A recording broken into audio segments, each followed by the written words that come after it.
عمرو بن العاص کہتے ہیں کہ رسول اللہ صلی اللہ علیہ وآلہ وسلم نے فرمایا، جس کی زیادہ مقدار نشہ لانے والی ہو، اس کا تھوڑا بھی حرام ہے۔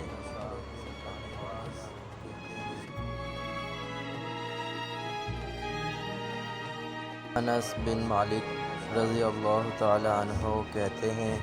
کہ رسول اللہ صلی اللہ علیہ وآلہ وسلم نے 10 قسم کے لوگوں پر شراب کی وجہ سے لعنت فرمائی، اس کے نچوڑنے والے پر، نچڑوانے والے پر، اور اس پر جس کے لیے نچوڑی جائے، اسے لے جانے والے پر، اس شخص پر جس کے لیے لی جائے، بیچنے والے پر،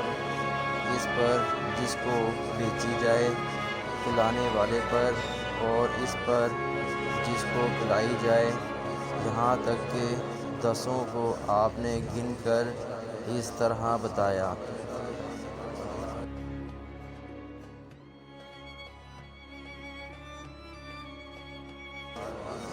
عبداللہ بن عباس رضی اللہ تعالی عنہ کہتے ہیں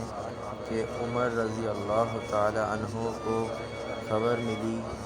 کہ سمرہ رضی اللہ تعالی عنہ نے شراب بیچی ہے، تو کہا، اللہ تعالی سمرہ کو تباہ کرے، کیا اسے نہیں معلوم کہ رسول اللہ صلی اللہ علیہ وآلہ وسلم نے فرمایا ہے